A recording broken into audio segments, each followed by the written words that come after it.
Welcome to the League of Free Worlds Information System. Welcome back, future viewers. Now that we're done with the Civil War plot branch, we are finally going to Sol by way of Draco. Let's see what that particular turn of events in the war looks like. These were the sights and sounds of history changing and shifting. Suddenly, the League of Free Worlds was closing in on Sol, the home of our enemies. We'd seen simulations of the system, but most of us had never dreamt of ever being there. Now we were closing in on it, the birthplace of it all. The collapse of Draco was a spectacle I'll never forget. In those split seconds after victory was won, I thought the stars were parting to let us through.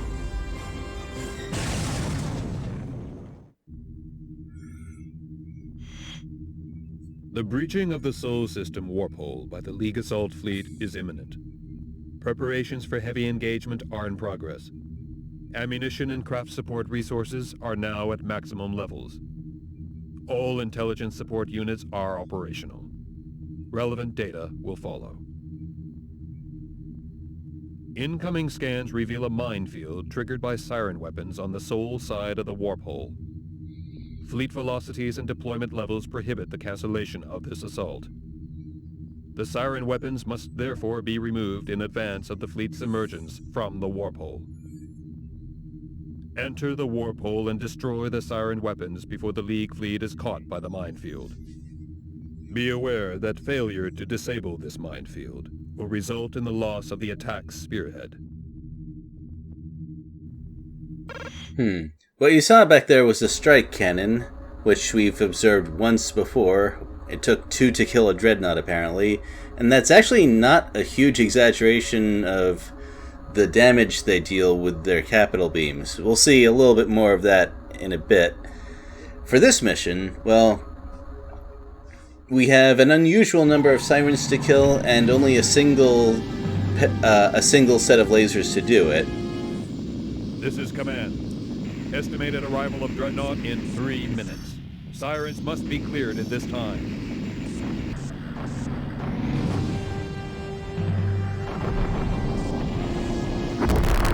Well, at least we move quickly. But our durability is also a problem since we're going to be bumping into those defense lasers a bit.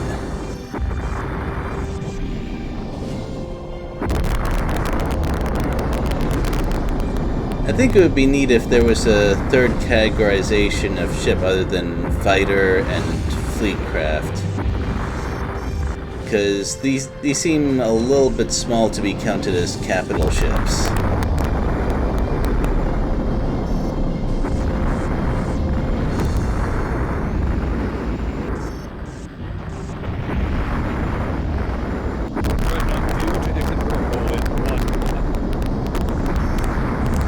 We have plenty of time. This isn't one of those things where a ship gets instantly killed if it warps in. They do play it out as they should. At least, I think they do. Getting all the sirens in time is not that difficult.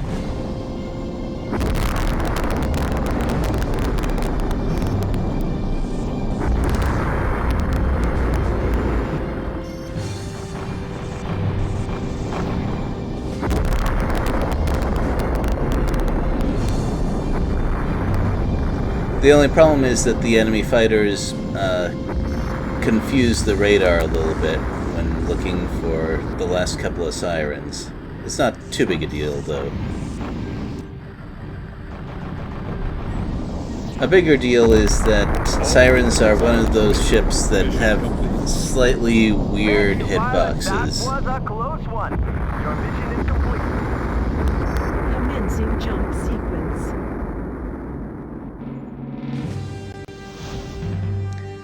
Still, as our first Sol mission, it wasn't too bad.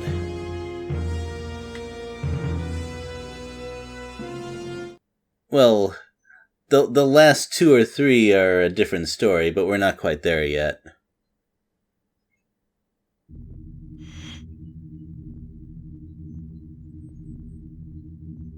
Also, the rank you get depends on how many consecutive victories you get, I Successful think. entry to the Sol system has been confirmed. As the full extent of Navy warning capabilities is not known, rapid consolidation of the assault force is necessary. Official Navy responses have not yet been intercepted.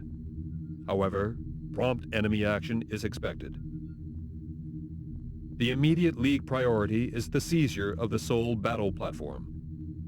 This will allow us to establish military supply networks and ensure consistent communication links with the League command in Galanaya. You are required to approach the battle platform and engage its defenses.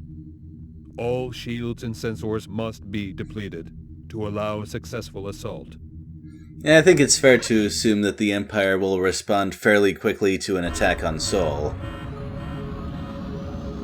Also, I kind of like how this game consistently talks about how these battle platforms and wormholes are important for communication, and talk about that more and in kind of a higher military regard than reinforcements, This is because Command. apparently The capture of the Sol battle platform is our highest priority. sending The ships platform through there must be is disabled in pretty order to slow prevent and capture. expensive, so Use EMP weapons only. I'm not The even platform sure that must can be not be considered damaged. the main benefit of having it. Although, okay, sending supplies is still important, but still, the emphasis on communication is appreciated.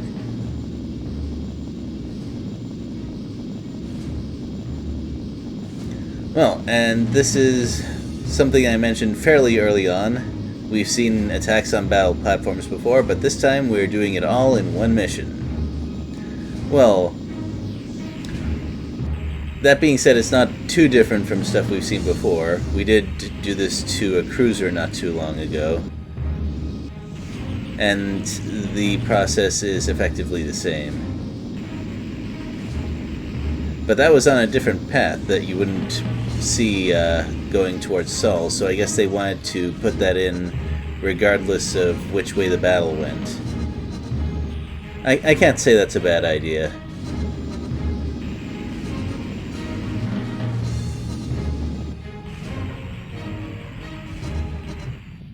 Battle platform disabled.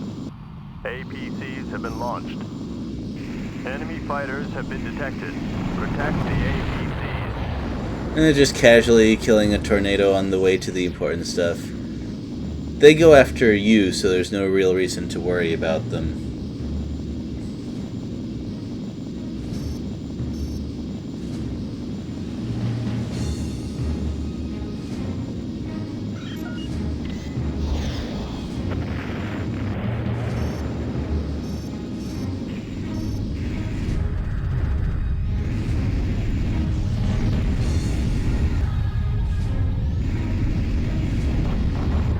Alright, now that's done. Well, there's no real need to kill them, but I like the look of I happen to have a Dark Angel on my side, and it is not less aggressive than it is when you fight them, so it's going to finish off the fighters that I weaken fairly fast. Like that. So regardless, I'm going to have to deal with some reinforcements, but it's not too bad. I think the best way to do it is to catch them as they're approaching the APC, because they move in a straight line. Also, hitting one with an anti-shield missile will turn them towards you just like that.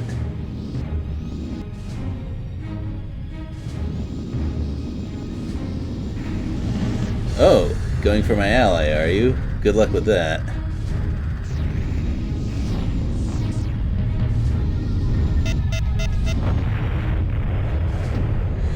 Yeah, so something I forgot to mention is that anti-missile flares are a thing accessible to the player as well, and in fact they're unlimited.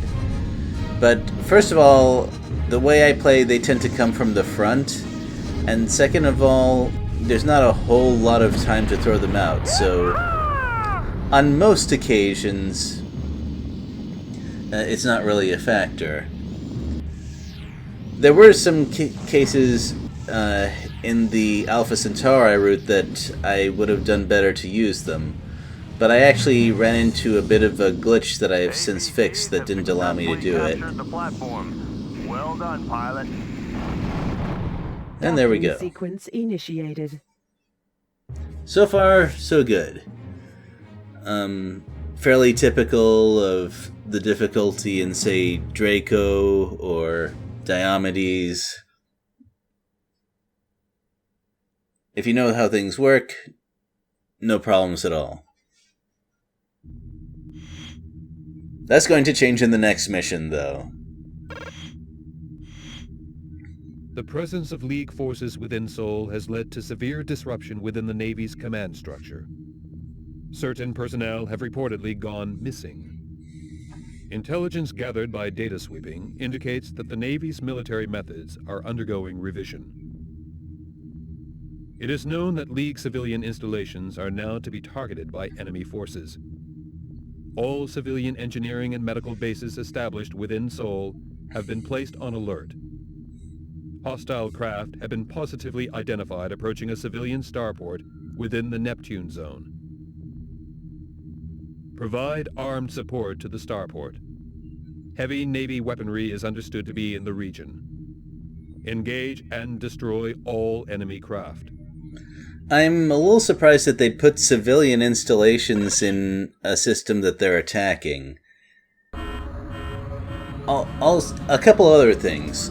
The Navy has never really been shy about attacking civilian installations and personnel. In this case, I think what they're talking about is more of a decision on what tactics are going to be effective. Like, they decided that we were going to prioritize their military since that's where the guns are, but now we have to do things a little more long-term. The space station must be protected. Anyway, Enemy strike launches cannons. detected. This is a very dangerous mission. Space station. And it's for a couple of reasons. One is, yes, strike cannons will decloak and, if not killed fairly quickly, attack the space station, and it does not take many strike cannon beams to kill that thing. The other side of it, which makes it very dangerous, is that those strike cannons will also attack you with their beams, and they are also devastating. Like, I think one will completely remove your shield and deal a bit of hull damage in addition to that. So you cannot survive 2 strike cannon beams. Like, for other capital ships, they're just kind of a reminder that, hey, your health won't last forever fighting them, but it's not gigantic. That is different with strike cannons. For these, you have to, above all, keep moving, don't stop for anything, even if you're going to crash into it. Because the moment you stop, they will shoot you with their strike cannon beams, and you have more than 2 strike cannons to kill here. So if you stand still while attacking them, you're not going to survive. That's the most important thing to remember. If you stay mobile and keep an eye out for where the strike cannons appear, it's not too terribly difficult. Nonetheless, it is a pretty nasty shock if you don't know all that stuff.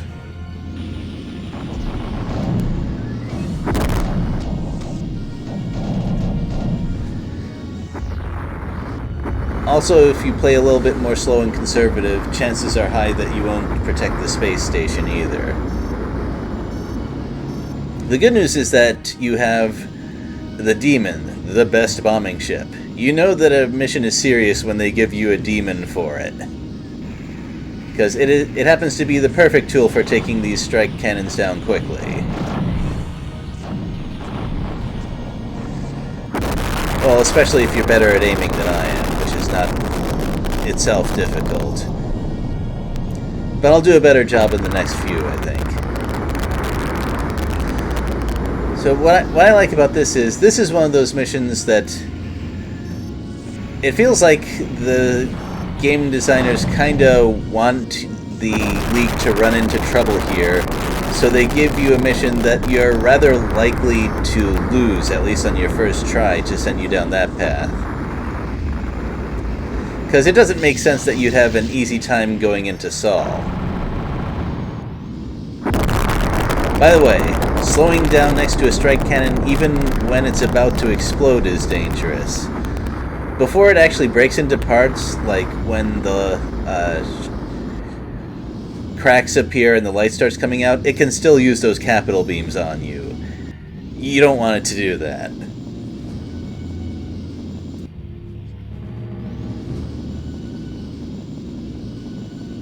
Now, the two strike cannons appearing at once probably gave you a clue on where things are going.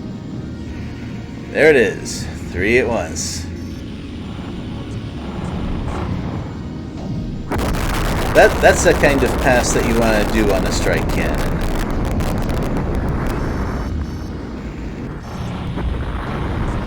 That one was, I fumbled a little bit with the weapon changing, I'm afraid.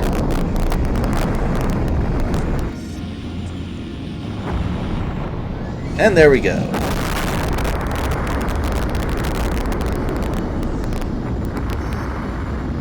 You'll also notice I completely ignored the fighters. They don't actually attack the spaceport.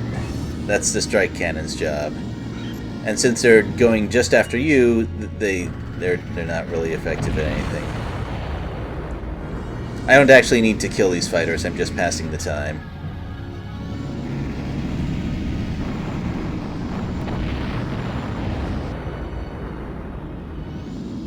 This is command. All strike cannons destroyed. Mission complete. Jump gate open. Okay, since well, you probably figured out from what I said that this mission can also branch off into 2 separate sets of Sol-related missions. No, there aren't any MIRVs in this game as far as I know. The closest thing is the burst torpedo, and that's kind of pathetic. Well, we'll see the cutscene for if I failed that mission and the follow-up missions for that one, and then of course we'll switch to the success branch of the Sol campaign. Yeah, there's a lot of stuff here. But don't worry, we are getting towards the end. Personally, from the look of those 2 cutscenes, I think... Well, let's talk about that next time. Right now, Sol. Galanite, Sol System. Sol is the home system of the Earth Empire. Its importance to the Empire cannot be overestimated, despite the fact that most of its natural resources have been exhausted. Without exception, all colonies in Sol and beyond exist to support life on Earth. There is evidence of major information cleansing throughout the Sol system. Strategic information may therefore prove to be unreliable. Colonization of the Sol system was completed within 140 years, following the Empire's arrival on Mars in 3095 AD. Expansion beyond Earth was essential due to the depletion of resources.